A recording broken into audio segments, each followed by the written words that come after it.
Hey guys, what's going on? This is Brad from the TheADDARMY, and today, as you can see, this is a great day. This is the start of our week celebration, and because we have finally had 1 year of the TheADDARMY, I wanted to start off with a What's the Scoop. Now, most people are probably wondering why, but I have to give a quick backstory before I just jump straight into the content. But first, let me thank you all. So all of you who are subscribed, thank you so much. We have made it to the 1 year time, and it feels like it's gone so fast. It's crazy. So the fact that I'm here now, it's been a year.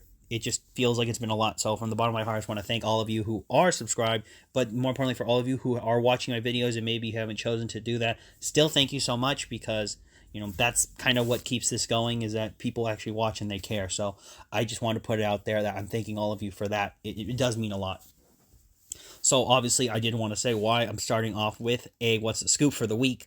I actually started off my channel with Digimon videos. So if you go back a year's time, you'll find like my first video. It was something about like the revision packs and stuff like that. Why I didn't really think it was a good idea, but also kind of a bad look for Bandai, where if you have revision packs constantly, it really does mean the quality control's down.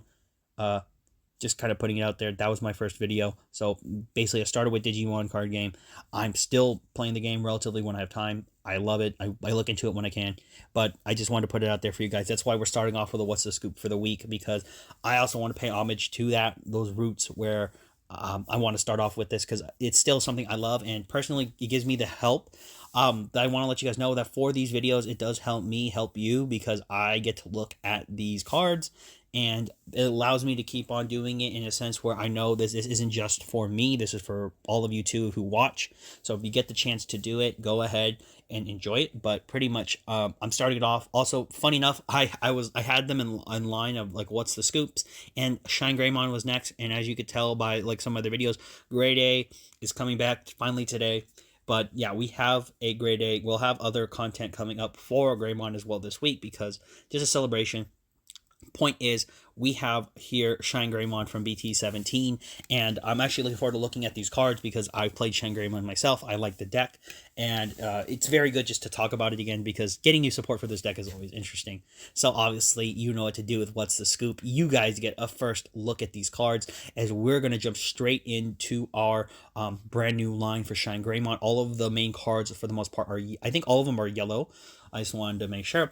And we are starting off with a brand new Agumon, which is pure yellow, and it is a 3 to play, 1000 DP, Digivolving on top of any yellow egg for a cost of 0. So that's really interesting. And starting off, it actually has a when attacking effect, funny enough, and a inheritable. So starting off with the when attacking, by suspending one of your yellow tamers, you get to draw one card. And then additionally, your turn, all of your opponent's security Digimon get minus 3000 DP. So really interesting. Moving into the brand new Greymon. This one is a hard to play 5 cost with 5000 DP. Digivolve on top of any yellow level 3 for a cost of 2. And we actually have another when attacking effect, interestingly enough. When attacking, by suspending one of your yellow tamers, this Digimon gets 3000 DP for the turn. And then additionally, your turn, all of your opponent's security Digimon get minus 3000 DP. So kind of keeping that recurring minus 3000 DP on all of them. As we also have a new Rise Greymon. So like I said, entire line here. Starting off is a hard to place level 7 and with 7000 DP with a Digivolve on top of any of the yellow level 4s for a cost of 3. And we move into its effects here. So obviously we have your turn while you have a suspended tamer. This Digimon gets 3000 DP, and it gains the piercing keyword. And then also when digivolving and when attacking, by suspending one of your yellow tamers, one of your opponent's Digimon gets minus 3000 DP for the turn. So very good. It's inheritable all turns, once per turn. When one of your yellow or red tamers is deleted, you place one Marcus Diamond from your trash on top of your security stack. So really interesting here. This strategy is very different, but I'll talk about it in a minute. But yeah, very different from what we have seen so far in terms of what it's aiming to do. And we also have, of course, with the whole Rise line, we have a new Shinegreymon here. So this one is interesting, where it is a cost 11 to play. You have a 3 to digivolve on top of any yellow level 5, and you have 11,000 DP. is what you're working with, as this Digimon possesses normal effects. So first, when Digivolving, you may play one Marcus Diamond from your hand without paying the cost. Already pretty good. And then alt turns once per turn when this Digimon would leave the battle area by an opponent's effect. By returning one of your yellow tamers to the hand, you prevent it from leaving. So think of it almost like a pseudo barrier. As well, we do have a new top end as well, considering we have a brand new and one of the brand new level 7 Ace Digimon. We actually have Shinegreymon Ace here, or sorry, Shinegreymon Burst Mode Ace.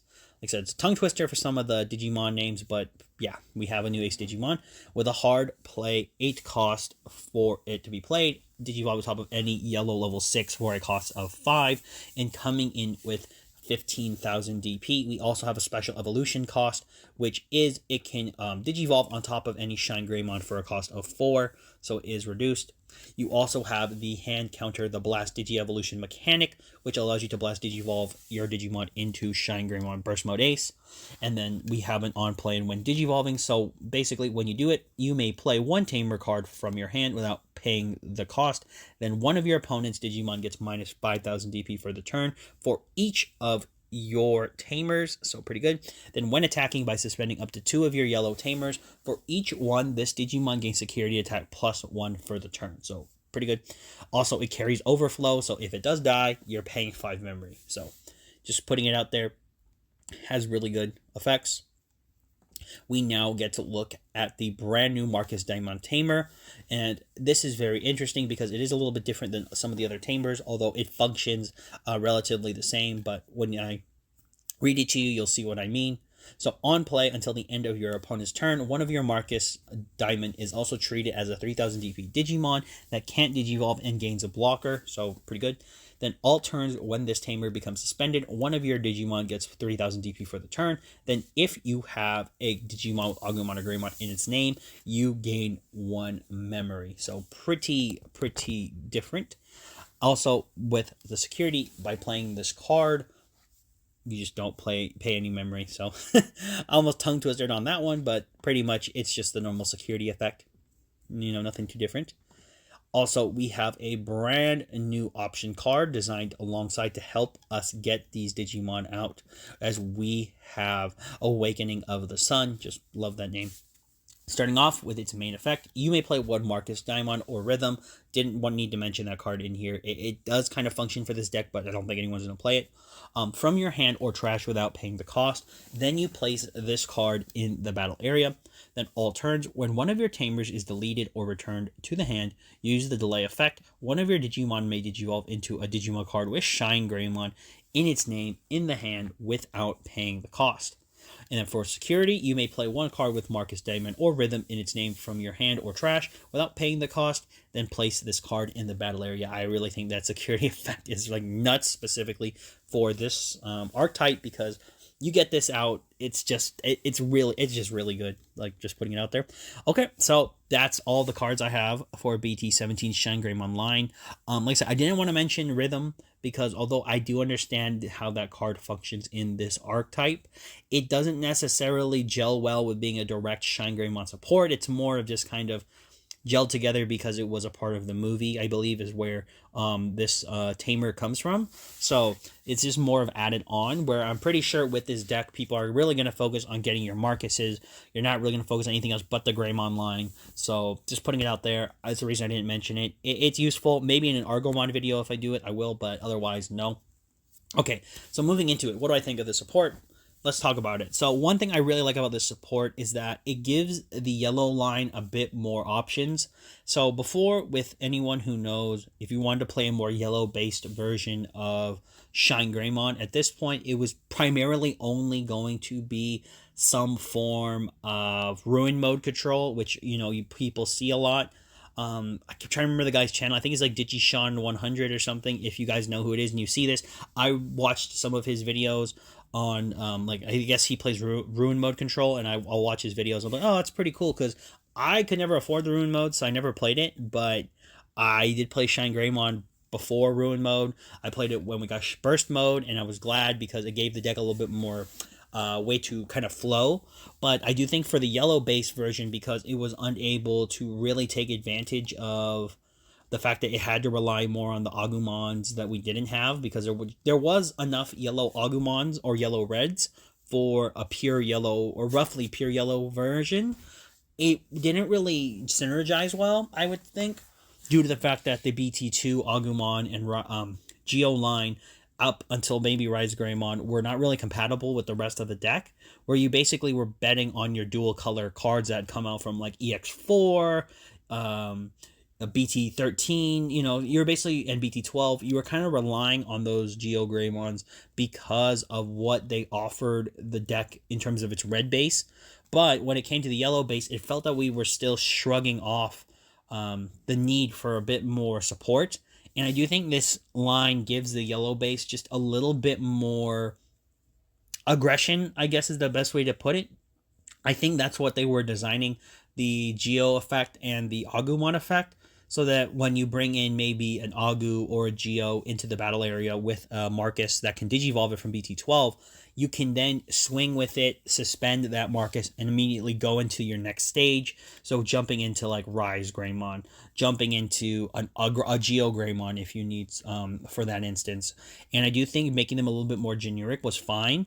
I do think that was done because it gives the deck a little bit more leeway, whereas if you had the special evolution costs, it would mean that it would still probably see maybe less play in the yellow-red variant, where I do understand this was meant to be specifically supporting yellow as a color for its Geo Greymon and Agumon, basically the Shinegreymon line in yellow. So I actually am not opposed to that. I think this was a really interesting inclusion. I do think, though, some of the cards are probably not going to see as much play as would be expected.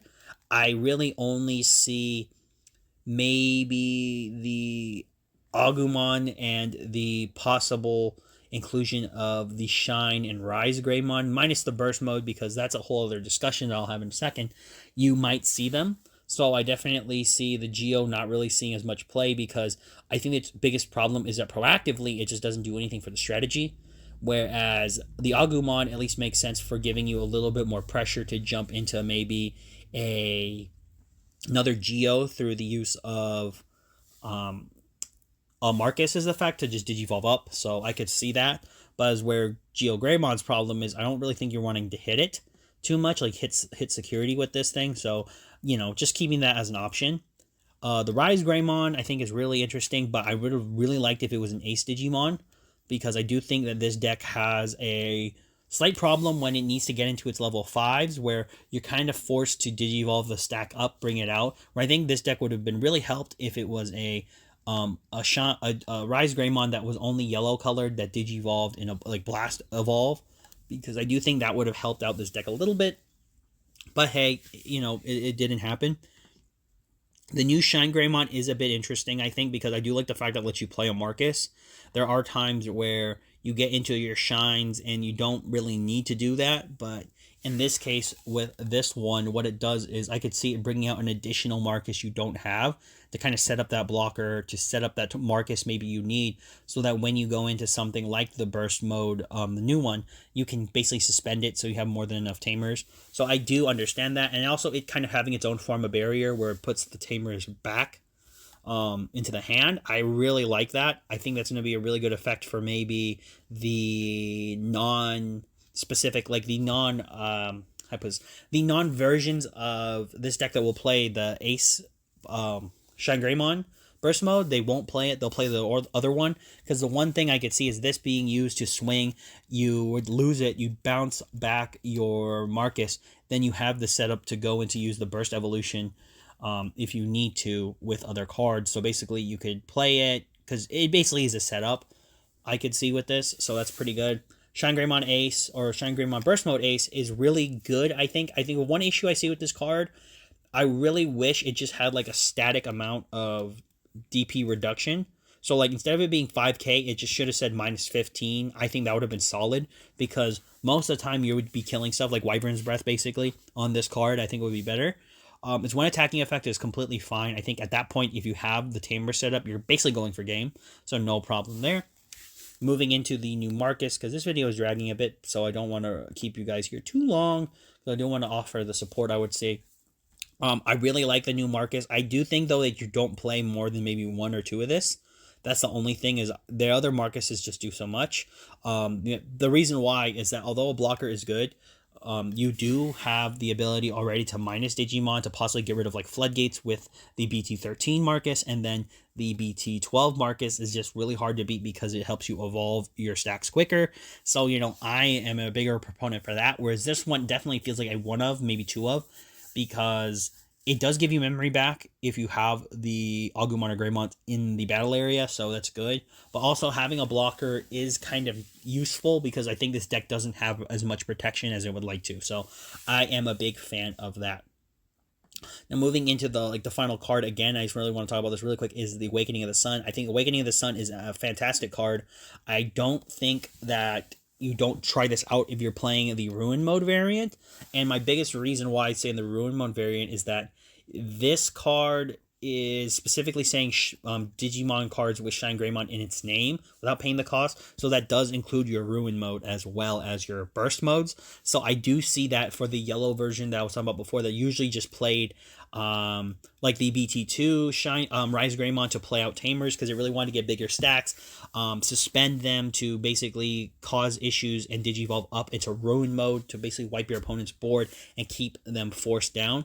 I see this card to being a massive helpful card in that deck because now you're basically able to bring out your Tamers additionally if they check this, but it also means that when you have a chance, basically, when your Tamers is deleted, if you choose to delete it, or if they choose to delete it through an effect, guess what? You get to use this a card because nothing can interact with options at the moment.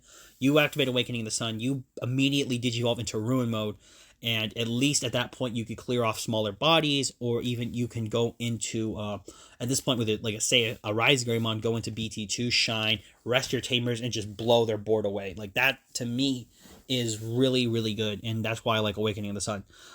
Pretty much, I don't need to say too much about what you can add to this deck. Obviously, I think everybody else who is more, I think, focused on running this strategy specifically would be probably better to talk about it. The only thing I'll say is, obviously, test it with those specific strategies that I mentioned, the Shine focus, maybe the Burst Mode focus. See which one you like.